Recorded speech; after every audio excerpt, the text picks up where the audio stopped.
সহিহুত তারগীব একটি হাদিস রয়েছে আবু সাঈদ খুদরী রাদিয়াল্লাহু তাআলা আনহু থেকে ক্বালা রাসূলুল্লাহ সাল্লাল্লাহু আলাইহি ওয়াসাল্লাম মান সামা ইয়াওমা আরাফা গুফিরা লাহু সানা আমামাহু ওয়া সানা খালফাহু। অন্য ভাষা দিয়ে আসছে, যদি কেউ আরাফার দিনে রোজা রাখে তাহলে তার সামনের 1 বছর গুনাহ মাফ হবে, আর ওয়াসানাতান খালফাহু পিছনের 1 বছর গুনাহ মাফ হবে। এই ভাষা দিয়ে আসছে সহিহুত তারগীবে। কিন্তু সহিহ মুসলিম বা অন্যান্য রিওয়ায়াতে রয়েছে ইউকাফিরু সানাতাল্লাতী ক্বাবলাহু ওয়া সানাতাল্লাতী বাদাহু। একই শব্দের পার্থক্য, গত 1 বছর গুনাহ মাফ আর আগামী 1 বছর গুনাহ মাফ। ওমান সামা আশুরা, আর কেউ যদি আশুরা মুহররমের 10 তারিখে রোজা রাখে গুফিরা লাহু সানা, তাহলে তার 1 বছরের গুনাহ মাফ হবে। ছোট গুনাহ সাগীরা গুনাহ মাফ হয়ে যাবে, সাগীরা গুনাহ মাফ হবে। বড় গুনাহকে চুরি করেছে, বেঈমানি করেছে, টাকা ধার নিয়ে দেয় না, হ্যাঁ বোঝা গেছে, নামাজ ছেড়েছে, ফরজ রমজান মাসে রোজা ছেড়েছে, গীবত করেছে, বোঝা গেছে, চুগলখড়ি করেছে, এইরকম বহু কাবিরা গুনাহ করেছে, মদ খেয়েছে। আপনার 1 বছর গুনাহ মাফ, সব গুনাহ মাফ নাকি? এই ক্ষেত্রে আহলে সুন্নাত ওয়াল জামাতের আকীদা হচ্ছে যে একটি রাখা নাজায়েজ নয়, জায়েজ রয়েছে। এই মর্মে নবী করিম সাল্লাল্লাহু আলাইহি ওয়াসাল্লামের হাদিস সহিহ মুসলিমে রয়েছে, যখন তাকে বলা হলো যে ইয়া রাসূলুল্লাহ, আপনি তো আশুরা রোজার আমাদেরকে নির্দেশ দিলেন আর আপনিও রাখছেন, কিন্তু ইহুদিরাও তো ওই দিনে রোজা রাখে, তো ইহুদিদের অনুসরণ হয়ে যায় না, ইহুদিদের তাকলিদ হয়ে যায় না, কাফেরদের? তখন নবী সাল্লাল্লাহু আলাইহি ওয়াসাল্লামের যেহেতু শরীয়তের একটি নীতিমালা কায়দা হচ্ছে কাফের বিজাতির বিরোধিতা করা, কাফের বিজাতির ধর্মীয় কাজে বিরোধিতা করা। ওরা একদিন রোজা রাখে, ওই আশুরাতে আমরা রোজা রাখবো। আর মানুষের অন্ধ অনুসরণ করলে হয় কি, কমজোর হয়ে যায় মানুষ। যেই জাতি অন্য জাতির অন্ধ অনুকরণ করে তাদের কাছে দুর্বল। আজকাল মুসলিম জাতি দুর্বল, সেই জন্য বেশভূষা, সংস্কৃতি, সভ্যতা সবকিছুতে কাফেরদের মতো চালচলন, তাদের কাফেরদের মতো তাদের লেবাস পোশাক, কাফেরদের মতো তাদের কাটিং ছাটিং, কাফেরদের মতো তাদের রূপ চেহারা, কাফেরদের মতো তাদের চুল, কাফেরদের মতো তাদের নারীরা, ইত্যাদি ইত্যাদি। এই জন্য দ্বীনে ইসলামে কাফেরদের অনুকরণ হারাম করা হয়েছে। আপনি লিডিং করবেন, সামনে চলবেন, আপনি কারো পেছনে চলবেন। এই জন্য আল্লাহ উম্মতকে পয়দা করেন, কুনতুম খায়রা উম্মাহ উখরিজাত লিন-নাস, মানুষকে গাইড করো, লিড করো। এই যে মানুষের পিছনে যে কাফের ইহুদি নাসারার পিছনে পিছনে চলবেন, হিন্দুদের পিছনে পিছনে চলবেন, ওদের মহিলারা যেমন তেমন আপনার মহিলা হইতে হবে, ওদের যেমন রূপ চেহারাগুলি তেমন আপনাদের রূপ চেহারা হইতে হবে, ওদেরকে দেখলে যেমন চেনা যায় না, আপনাকে দেখলেও চেনা যায় না যে আপনি মুসলিমের সন্তান কিনা, এরকম নয়। নবী করিম সাল্লাল্লাহু আলাইহি ওয়াসাল্লামকে যখন বলা হলো যে ওরা একদিন রোজা রাখে আর আমরা একদিন রোজা রাখবো, আপনি তো বলছেন খালিফুল ইহুদ, ইহুদিদের বিরোধিতা করতে হবে, বিভিন্ন বিষয় আপনি আমাদেরকে বলছেন, তো এই বিষয়টা কেমন? তখন বললেন লাইন বাকিতু ইলা কাবিল লা আসুমান্না তাসি, আগামী বছর যদি আমি বেঁচে থাকি তাহলে আমি অবশ্যই রোজা রাখবো 9 তারিখে, 10-এর সাথে 9 তারিখে রোজা রাখবো। লা আসুমান্না তাসি মাল আশির, উদ্দেশ্য হচ্ছে 10 তারিখের সাথে সাথে কি করব, 9 তারিখে রোজা রাখবো। কিছু জাহিরি লোকের রয়েছে, এক মূর্খ একদল আছে, ওরা বুঝেছে যে ওরা 10 তারিখে রাখে, আমরা 10 তারিখে রাখবো, 9 তারিখে মানে একটাই রাখবো। এটা ভুল, এটা উদ্দেশ্য নবী সাল্লাল্লাহু আলাইহি ওয়াসাল্লামের নয়। তাহলে আসল রোজাই হলো না। যেই দিন ঘটনা ঘটেছে, যেটা হচ্ছে খুশির দিন, সেই দিনই তো রোজা হলো না। সেই জন্য কেউ যদি বলে যে আমরা একটা রাখবো আর শুধু 9 তারিখে, এটা ভুল কথা। বরং এর উদ্দেশ্য হচ্ছে যে 10 তারিখের সাথে সাথে 9-এও রোজা রাখবো। কিন্তু আর একটি রিওয়ায়াত রয়েছে নবী করিম সাল্লাল্লাহু আলাইহি ওয়াসাল্লাম, মুসলিমের রিওয়ায়াত, যে আগামী বছর আসার আগে নবী সাল্লাল্লাহু আলাইহি ওয়াসাল্লাম ইন্তেকাল হয়ে গেল, মুহররম মাস সে রোজা হয়েই গেল, ওইভাবে একটি রোজা। তারপরে বললেন যে আগামী বছর বেঁচে থাকলে 9 তারিখেও রোজা রাখবো। তারপরে সফর, তার রবিউল আউয়ালে নবী করিম সাল্লাল্লাহু আলাইহি ওয়াসাল্লামের ইন্তেকাল হয়ে গেল। তাহলে শেষ বছরে এর মুহররমে নবী সাল্লাল্লাহু আলাইহি ওয়াসাল্লামের এই কথাটি ছিল। কিন্তু আমাদের জন্য শরীয়তের একটি বিধান হয়ে গেল যে 9 তারিখও রোজা আমাদের জন্য রাখা ভালো। ইমাম ইবনে তাইমিয়া রাহমাতুল্লাহ এই জন্য মাজমুআ ফাতাওয়া যা 37 খণ্ডে রয়েছে, তাতে বলছেন, অর্থে আমি নিজের পক্ষ থেকে বলছি না, ইয়ানি মাল আশির, লা আসুমান্না তাসে মাল আশির, 9 তারিখে রোজা রাখবো 10 তারিখের সাথে সাথে। ওয়ালি আজালে মুখালিফাতুল ইহুদ, ইহুদিদের বিরোধিতার উদ্দেশ্যে ইমাম ইবনুল কাইয়িম রাহমাতুল্লাহ আলাইহি তার সবচেয়ে বড় যে ছাত্র জাদুল মাদ দ্বিতীয় খণ্ড ৭৬ পৃষ্ঠায় বলছেন যে আর একটি রিওয়ায়াত যেহেতু রয়েছে যে খালিফুল ইহুদ, তোমরা ইহুদিদের বিরোধিতা করো, সোমু আশুরা, আশুরা তোমরা রোজাও রাখো, ওয়া খালিফুল ইহুদ, ইহুদিদের বিরোধিতা করো, তারা একদিন রোজা রাখে, সোমু ইয়াওমান ক্বাবলাহু ওয়া ইয়াওমান বাদাহু, তোমরা তার একদিন আগেও রাখো আর একদিন পরে রাখো। এই যে রিওয়ায়াত রয়েছে, এই রিওয়ায়াতটিকে বা এই হাদিসটিকে সামনে রেখে ইমাম ইবনুল কাইয়িম রাহমাতুল্লাহ আলাইহি বলছেন ইন্না সিয়ামা আশুরা সালাসু মারাতিব, আশুরার রোজা, মুহররমের রোজার তিনটি স্তর রয়েছে, তিনটি স্তর রয়েছে। বলছেন প্রথম স্তর সমতাসে ওয়াল আশির ওয়াল হাদি আশার, সবচেয়ে উত্তম রোজা হচ্ছে 9 তারিখ, 10 তারিখ, 11 তারিখ, ওয়াহাজা আকমালুহা, এটা হচ্ছে অধিক পূর্ণ, এটা অধিক পূর্ণ রোজা। 3 দিন যদি রোজা রাখেন, এই বছরে যদি 3 দিন রাখেন তাহলে কি পড়বে? শুক্রবার, শনিবার, রবিবার। মাশাআল্লাহ, হ্যাঁ, এই জবাব যারা দিয়েছে তারা শুরুতে এসছে, মুতাখাল্লিফিন যারা পিছনে এসছে তারা ক্যালেন্ডার দেখে জবাব দিচ্ছে।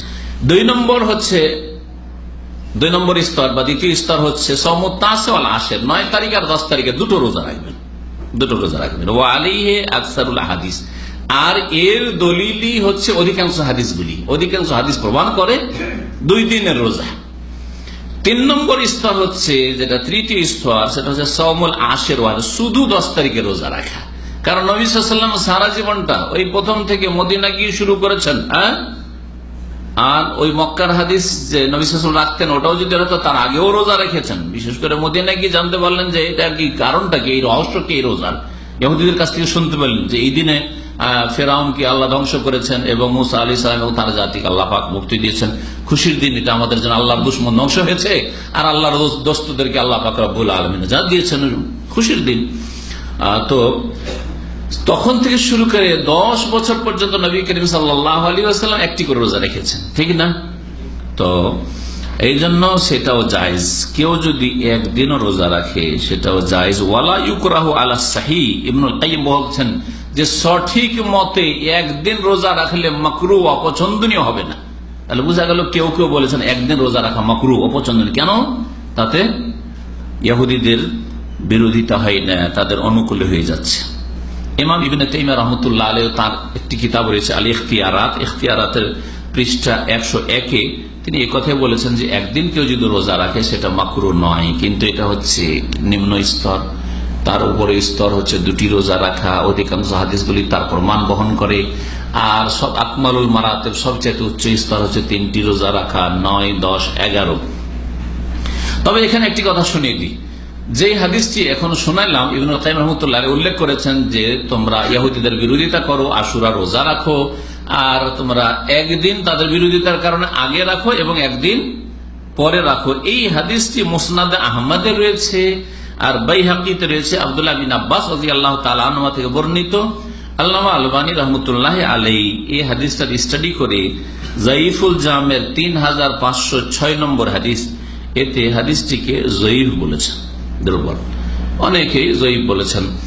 সুতরাং এই হাদিসের উপরে আমরা যঈফ হওয়ার কারণে যদি আমল নাও করি, আর যদি মনে করি যে আমরা রোজা রাখবো 3টি রোজা, মাসে 3টি রোজাও হয়ে গেল, এমনি তো নবী করিম সাল্লাল্লাহু আলাইহি ওয়াসাল্লাম মাসে 3টি করে রোজা রাখতেন, তো এই দিক থেকে কোনো দোষের কথা না যে 3টি রোজা রাখবেন, শুক্রবার, শনিবার, রবিবার। আর যদি মনে করেন যে 2টি রোজা রাখবো, যে অধিকাংশ হাদিসগুলি প্রমাণ করে, তো এটা ভালো। এখন আসি আশুরাতে কি করবো, এতটুকু বলা হয়েছে। রোজা রাখবেন এবং শুকরানা রোজা, খুশির রোজা, দুঃখের রোজা নাই, শোক মাতমের রোজা নাই। আশুরায় অনেক বিদাত হয়ে থাকে মুসলিম সমাজে, বিশেষ করে শিয়া রাফেজিরা এই বিদাতগুলি করে। আর এই বিদাতগুলির অন্তরালে লুকিয়ে লুকিয়ে বড় বড় শিরক হয়, শিরকে আকবার হয়। যেমন তাজিয়া বানানো হয়, না বললে বুঝতে পারবেন না, তাজিয়া যে বানানো হয়, তাজিয়া দেখেছেন কেউ কোনোদিন? ওই যে লম্বা উঁচা উঁচা করে তাজিয়া বানানো হয়, দেখেছেন কেউ? ওই তাজিয়ার নিচেখানে একটা নকল কবর হয় হোসেন রাদিয়াল্লাহু আনহু, এটা জানেন কেউ? হ্যাঁ জানেন, অনেকে জানেন। নকল কবর হয়, ওই নকল কবরটা বানানো হয়, আর ওর ওপর মুড়ি মুড়কি আরো সবকিছু টাকা পয়সা ওতে ছিটানো হয়, নজরানা পেশ করা হয়। আর এই নকল কবরে জালি কবরের পূজা হয়, জাল কবরের পূজা, বুঝলেন না? তাহলে বড় শিরক হয়, শুধু বিদাত হয় না, বড় শিরক হয়। আর ভারত উপমহাদেশে বেশ কিছু শাসক নবাবগুলি মোগল আমলে, তার পরে যেহেতু অনেক শিয়া ছিল অখণ্ড ভারতে, তার মধ্যে বাংলাদেশ, পাকিস্তান সবকিছুই, যার ফলে আমাদের দেশে যারা বেরেলুই, রেজবি, কবর মাজার পূজারী, তারা এই তাজিয়া মাতমটাকে জীবিত করে রেখেছে, শিয়াদের প্রতিনিধিত্ব করে। তারা নিজেদেরকে শিয়া না বললেও, সুন্নি বললেও, সুন্নি মানে বিদাতি সুন্নি, কবর মাজার পন্থী সুন্নি, আর কবর মাজার পূজা এদের সাথে মিল আছে আবার। জি, তো এরাই তাজিয়া গুলি করে থাকে, এরাই বিদাত গুলি করে থাকে, এরাই শোক মাতম করে থাকে। ওই বাড়িতে বাড়িতে গিয়ে তারা সব কি গায়ে টাই, আর তারপরে কিছু পেট পূজা করে থাকে, চাল ডাল কিছু নেই, দেখেছেন এগুলো? হ্যাঁ হ্যাঁ, দেখছেন। চড়তে দিবেন না এগুলোকে, বাড়িতে চড়তে দেবেন না, উঠানে চড়তে দেবেন না। জি, কারণ গুনহার কাজে সহযোগিতা করা হবে। আল্লাহ পাক গুনহার কাজে সহযোগিতা কঠোরভাবে নিষেধ করেছেন। তাআওয়ানু আলাল বিররি ওয়াত তাকওয়া ওয়ালা তাআওয়ানু আলাল ইসমি ওয়াল উদওয়ান, তোমরা পরস্পরকে সাহায্য করো আলাল বিররি ওয়াত তাকওয়া, নেকির কাজে এবং আল্লাহ ভীরুতার কাজে, নেকির কাজে সাহায্য করে। ওয়ালা তাআওয়ানু আলাল ইসমি ওয়াল উদওয়ান, গুনহার কাজে এবং সীমা লঙ্ঘনের কাজে কেউ কারো সাহায্য করিও না, কেউ কারো সাহায্য করিও না। সুতরাং এখানে যদি তাদেরকে আসতে দেন, চোখ খুললো যায়, গ্রামবাসী, এলাকাবাসী, মহসিনা লোক, কি করে বলবো যে না চলে যাও, আসো, কিছু চাল ডাল দিয়ে দে। আমাদের সহিদের লোকেরা এই সব কাজ করে আর বিদাতে শরীক হয়। আল্লাহ পাক এদেরকে বুঝার তৌফিক দান করেন এবং এদের ইমানকে মজবুত করার তৌফিক দান করেন, এবং শিরক বিদাতের সাথে আল্লাহ পাক রব্বুল আলামিন সমঝোতা থেকে এদেরকে দূরে রাখেন। বাতিলের সাথে শিরক বিদাতের সাথে কোনো সমঝোতা নেই। তৌহিদের ভিত্তিতে ঐক্য নিয়ে আসতে হবে, সুন্নতের ভিত্তিতে ঐক্য নিয়ে আসতে হবে। ঐক্য অবশ্যই জরুরি উম্মতে মুসলিমার, কিন্তু আল্লাহর একত্বের ভিত্তিতে হইতে হবে এবং রাসূলুল্লাহ সাল্লাল্লাহু আলাইহি ওয়াসাল্লামের তরিকার ভিত্তিতে হইতে হবে। এক আল্লাহর ইবাদত করব এবং এক রাসূলুল্লাহর তরিকায় চলবো, এই পয়েন্টে চলে আসতে হবে। তাআলা ইলা কালিমাতিন সাওয়াইন বাইনানা ওয়া বাইনাকুম আল্লা না'বুদা ইল্লাল্লাহ ওয়া লা নুশরিকা বিহি শাইআ ওয়া লা ইয়াত্তাখিযা বা'দুনা বা'দান আরবাবা মিন দুনিল্লাহ ফাইন তাওয়াল্লাউ ফাকুলু আশহাদু বিআন্না মুসলিমুন। একটি কথার দিকে আসতে হবে, আল্লাহ না'বুদা ইল্লাল্লাহ, আমরা আল্লাহ ছাড়া কারো ইবাদত করি না। আর আল্লাহর ইবাদত নবীকে দিয়ে আল্লাহ শিখিয়েছেন, সুতরাং নবীর তরিকায় ইবাদত বন্দী করতে হবে। নবী সাল্লাল্লাহু আলাইহি ওয়াসাল্লাম যেই তরিকায় ইবাদত বন্দী করে সেই তরিকা খোঁজ করতে হবে, জানতে হবে, শিখা ফরজ, আর শিখে তারপরে আমল করে। আল্লাহ পাক তৌফিক দান করেন।